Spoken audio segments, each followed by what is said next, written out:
So we move into the last game on our guy Jacksonville Zoe's card, and as you guys know, it's the game that is most nearest and dearest to my heart, and we've yet to talk about it. Let's go. 4:30 p.m. Eastern, NFC wildcard. San Francisco 49ers 10-7, 6-3 on the road at Dallas Cowboys 12-5, 5-3 at home. AT&T Stadium in Arlington, Texas. Now, I was very safe in my bet that I made about, I don't know the exact date. I could look it up, but about 6-7 weeks ago. I wish I had bet $100, so there'd really be, but I have $50 on the Niners to win the conference at 30-1, and $50 on them to win the Super Bowl at 60-1. Now, look, I know what has to happen. They got to go into Dallas and beat them. Then they got to go into Lambeau, most likely go into Lambeau and beat them. So we're asking for a lot before we can start even thinking about hedging or anything like that. Yeah. But we're live, baby. We're live. And there's an old horse racing idea that, that no one kills themselves when they have a promising 2-year-old in the barn. And just that bet alone is enough to keep me waking up in the morning. Let's go. First, let's break down the odds here. And we have the Cowboys opening up as 3-point favorites. There's been a 2-cent move towards them. There are minus 119s and minus 120s now for the Cowboys at -3. This total opened up at 50.5, and it's now at 51.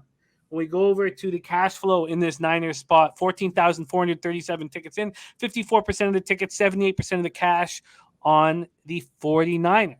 Then you have 64% of the tickets, 88% of the cash on the over.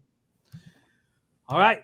Niners coming off their fourth win in 5 games, 27-24 in overtime at the Rams. They were down 17-0, 17-3 at the half before taking over. Jimmy G was 23 of 32, 316 yards, 1 touchdown, and 2 interceptions. When Juwan Jennings went in for the touchdown, I was like, are my eyes playing tricks on me? Like, is this really happening? I've seen him screw up so often that and he had just thrown the pick, that beautiful Jalen Ramsey interception. Garoppolo now 31-14 as a starting quarterback for the Niners. Brandon Ayuk continued a strong play, caught 6 passes for 107 yards. Deebo Samuel caught 4 passes for 95 yards, ran 8 times for 45 yards and a touchdown. Also threw a TD pass to Juwan Jennings. Samuel has passed Jerry Rice now for the second most scrimmage yards among wide receivers in the season in 49ers history. Jerry had 1,642 in 1986. Juwan Jennings caught 6 passes for 94 yards, 2 touchdowns. George Kittle. Very interesting. 3 straight games now of fewer than 30 receiving yards. He'd gone 90. Yeah, he'd gone 90 plus in the 3 previous games. Elijah Mitchell ran 21 times for 85 yards. The Niners defense looked excellent. 5 sacks, 13 quarterback hits. Emmanuel Mosley, and Ambry Thomas each had interceptions. 49ers played without star left tackle Trent Williams, who couldn't return from an elbow injury incurred last week. Colton McKivitz filled in, played pretty well. Shanahan said that Williams is doing everything he can to be ready for the Cowboys. Mitch Wishnowsky, their punter, was sidelined in the first half by concussion. Gould started punting. Kyle Usich came in to hold, and I love Usich more and more every day. Safety Talanoa Hufanga went out in the first half with a knee injury. Can the defense that's now without Javon Kinlaw and Dee Ford stop the Cowboys? The 49ers have not allowed over 300 total yards since week 14. They've held their last 5 opponents to under 25 points. Dallas ranks 21st in passing yards allowed, 16th against the run. Can the 49ers dominate time of possession and win this football game? Cowboys coming off their 5th win in 6 games, 51-26 at Philadelphia. Prescott was 21-27 for 295 yards and a career-high 5 touchdowns. Broke Tony Romo's franchise record with a 37 TD pass. Cedric Wilson caught 5 passes for 119 yards and 2 touchdowns. Amari Cooper caught 5 passes for 79 yards. Zeke ran 18 times for 87 yards. Zeke has 60-plus rush yards for the first time in his last 11 games. So I know with Pollard hurt, the need for him to step up is enormous, but that was a 10-game drought, longest of his career. The Cowboys are 11-0 when rushing for 100-plus yards. 1-5 when rushing for fewer than 100. The defense had 3 sacks, 7 quarterback hits. Leighton Vander Esch, had an interception. Craig Zuerlein has missed 12 kicks this season. 6 field goals, 6 extra points. That's the most in the NFL. Could he break the hearts of Cowboys fans? This weekend, Dallas has allowed a 23rd worst 4.5 yards per rush attempt and 100 or more rushing yards in 11 of their last 12 games. Take it away here, Zoe. I can't wait to hear your breakdown, Niners-Cowboys. Yeah, I was going to say I knew that Zerline had missed the most extra points. I mean, I mean, I've watched a lot of Cowboy games, and man, he struggles with extra points. He'll make a 52-yarder, but he can't make an extra point. Um, so Jimmy, Cowboys are 6-0 in division, 6-5 against everybody else, and 49ers. I know you're gonna like to hear this. I'm on the 49ers +3. 49ers are a real team that wins games in the trenches. And I think this Cowboy team's too flashy. You know, they got all the skill position players, but playoff games, Jimmy, are won on the offensive and defensive line. And I view the 49ers having a better offensive line, having a better defensive line.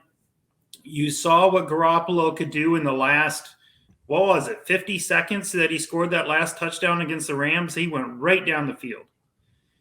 And I think Garoppolo plays better when he's not in structure, where it's not a structured offense, more like a 2-minute offense where Jimmy can kind of just do his thing. I think Shanahan probably holds him back a little bit with the structure that he puts on him. But I just see Eli Mitchell be able to run the ball, Debo with running the ball. I think Debo will end up burning Diggs. Diggs will take a chance for an interception. Debo will get a touchdown.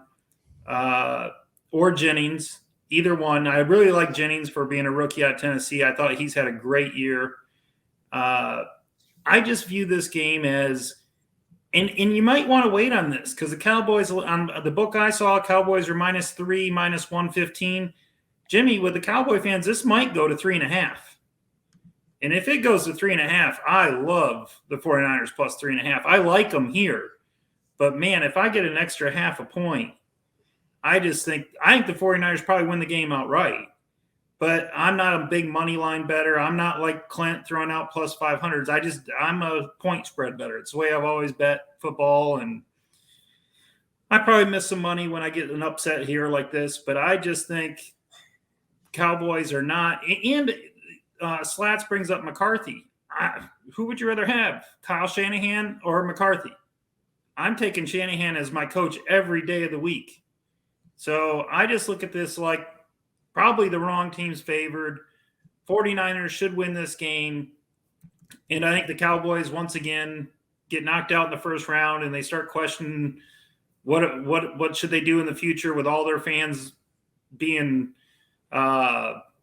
why can't we win playoff games and everything else. So, but I think 49ers played in a much tougher division. They're much more battle tested. And I don't think the Cowboys, I think this game's probably going to be 24-17 49ers or maybe 27-20 49ers. So I like your team in this one. I think they move on. It's very, very exciting. And every football fan loves when the Niners play the Cowboys. 49ers +3 at -103. That's available right now at Pinnacle. Then we head to Dallas for the Niners Cowboys. And again, we got Sharpie here looking at from a player prop standpoint. And this is precisely the reason we moved the show to Wednesdays, just to have his looks and input here. Take it away, Sharpie. Niners Cowboys. This is another one that's hitting at 87.5% this year. Like, that's a fucking number that's absurd, guys. And you said it, I believe your last step when you did a whole crazy breakdown on the Niners with Zoe, your last thing you said was something about how bad Dallas was versus the rush. I didn't even have that written into my thing. And I was like, wow, even better. So guys, we're going Deebo Samuel over 27.5 rush yards, -115 on DK. He's hit this number, like I said, 7 out of 8 times, 87.5%. He's averaging 7 carries and 46 yards a game since November 15th, when Shanahan decided to use this guy as a running back / wide receiver. It's just that easy, guys. It's this number to me. I had this lined at 36.5, and they gave me another 9-yard value. That to me is a must play. I expect him to be even used more in the playoffs. So I could see that 7 carries jumped up to 10. So this is just too easy of a play. A lot of these are just money in the bank to me this week. I love it. I absolutely love it. Spenny Penny Bombs in the house agreeing, says Debo hammer over 27.5 rush yards. And what was the juice associated? -115. minus 115 for our Sharpie.